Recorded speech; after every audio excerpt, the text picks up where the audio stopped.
tabbatar duk abin da za ka yi ka samu kuɗi kafin ka yi duk wani shirmarka.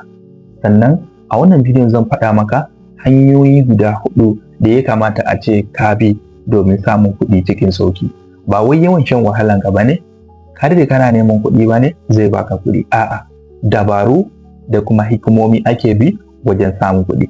So don haka wannan bidiyon zan yi muku bayani dalla-dalla, ko da ce bidiyo ɗin zai ɗan yi tsayi sosai. Hanya ta farko ita ce wato saka kuɗinka hanyar da za ta iya kawo maka riba. Mutane da yawa suna tunanin wai yawan wato ayyuka da suke da shi shine hanyar da za su iya samun kuɗi cikin sauki. Za ka ga mutum ɗaya yana da hanyoyi na samun kuɗi akalla guda 5. Duka waɗannan hanyoyin ba smart way ba ne, hanyar da ko da a ce yau bai da lafiya, ya gaji da dai sauransu, waɗannan hanyoyin ba za su iya kawo mishi kuɗi ba. So da haka wannan kawai dai hanyar samun kuɗi, ba wai hanyar da za ta iya mayar da kai mai kuɗi ba ne. Ina fatan an gane. So hanyar da za ka iya saka kuɗinka domin samun kuɗi, ko da a ce kana bacci, ko da a ce kana baka jin lafiya, ko da a ce ka je wani wuri, duk inda kake, ko kana nan ko baka nan, hanyar da za ta iya kawo maka kuɗi ita ce wato investment. Investment shine akan siyan hannun jari na manya-manyan kamfanonuka, like kamar irin su MTN, Airtel, Jais Bank, Buasmin, Bua Suga da dai sauran gasu nan dai kala-kala. Ka siya share ɗinsu, wannan share ɗinsu idan har ka siya, ka yi hakuri ka rike su, nan da wasu dan lokuta kaɗan wannan kuɗin naka za su yi maka increase, kuma ya kawo maka manya-manyan ribobi wanda baka taba ma tunanin su ba. Hanya ta biyu ita ce wato solution provider. Idan har baka da kuɗi, babbar abin da za ka yi shine ka mayar da hankali akan duba matsalolin da mutane suke fama da shi. Idan har ka fahimce matsalolin da mutane suke fama da shi, samun kuɗi ba zai baka wahala ba. Abin da za ka yi shine just ka dauki biro da takarda, ka shiga cikin anguwanninku ko jiharku ko country ɗinku, ka sa ido ka gani wani matsala ne mutane suke fama da shi, kuma har yanzu sun kasa magance wannan matsalar. Idan har ka samu wannan matsalolin, ba ma matsala guda ɗaya ba, matsaloli birjik ga sunan dai, ka sa ido ka dauki ɗaya daga cikin su, sai ka kawo musu solution yanda za ka iya magance musu wannan matsalar. In ka san yanda za ka iya magance wannan matsalar, kuɗi shine zai biyo ka, ba wai kai ne za ka biya shi ba. Misali yanzu mutane da yawa suna fama da wato matsalar sanyi, mutane da yawa suna fama da matsalar ciwon kai, mutane da yawa suna fama da rashin kala. So kaga in dai a ce kai ka iya waɗannan matsalolin, kuma ka san yadda za ka iya magance, kaga waɗannan mutane da suke fama da wannan matsalar su ne za su biyo ka domin samun maganin wannan matsalar. So haka kai ma ɗin ka sa ido akan 'yan kasuwa, bankuna, manya-manyan kamfanonuka, wani matsala suke fama da shi, ka yi posting wannan matsalar, kai kuma kawo musu solution akan shafinka.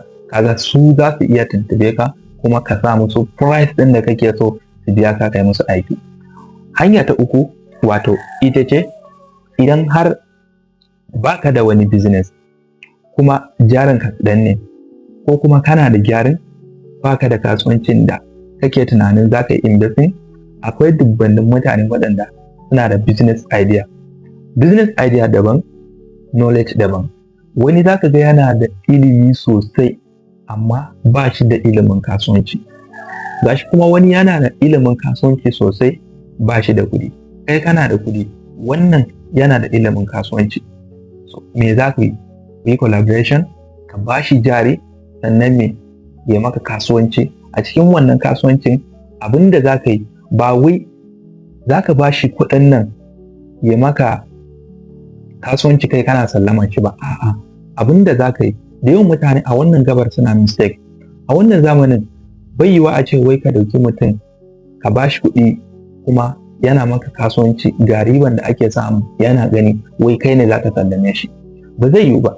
Abin da za ka yi, misali miliyan 1 wannan in ka dauka ka ba mutum, abin da za ka ce mishi, wannan business ɗin ka juya shi, duk riban da ka samu ina da 20% ko 30% a cikin wannan riban da ka samu. Kaga baka sa ido a cikin abin da yake samu ba, kai ma gashi nan kana samu, ga kuma jarinka yake yake karuwa. Kaga wannan hanya ce wanda za ta iya kawo maka kuɗi idan har ka nutsu ka bisa da tsari sosai da sosai. Hanya ta hudu ita ce wato real estate. Real estate shine wato sai ka siya gida ka sayar da shi, ko kuma ka siya filaye ka gina gida ka sayar da shi, ko kuma ka siya fili inda ba birni yake ba a yanzu, ka siya ka bar shi nan da shekara 1, 2, 3, 4, 5 har zuwa 10 ya zama wani abu wanda za a iya kawo maka manya-manyan kuɗaɗe sosai da sosai. Za ka ga shekarun nan yanzu fa tuni yana zuwa, haka kuma kuɗin da kake da shi in ka rike shi ba ka yi komai da shi ba abin da yake karuwa. Amma idan ka invest din sa akan land, so magana ta gaskiya za ta iya kawo maka riba masu yawa. Waɗannan hanyoyi guda 4 da na lissafa a cikin wannan bidiyo, ko ɗaya daga cikinsu idan ka dauka ka yi amfani da su, tabbas za su iya kawo maka manya-manyan kuɗaɗe. Na farko ita ce kai investing kuɗinka akan hanyar da za ta iya kawo maka kuɗi, shine siyan hannun jari na kamfanonuka. Na biyu shine wato ka zama solution provider, bi ma'ana ka nemi matsalolin da mutane suke fama da shi ka kawo musu solution. Na uku shine wato ka yi investing akan wato other business din na mutane, ma'ana mutane da suke da business idea ka ba su jari ka bi wani percentage a cikin wannan riban da ake samu. Na hudu ita ce wato ka siya fili ka sayar da shi idan ya kai dan wani lokaci, idan ya kawo maka riba. Waɗannan hanyoyi da 4 da na lissafa suna ɗaya daga cikin manyan hanyoyin da take kawo ma mutane kuɗi. Don haka idan ka ji daɗin wannan bidiyon just ka share, ka reposting, ka yi comment ra'ayinka a wannan kasan comment ɗin. Sai mun haɗu da ku a next video.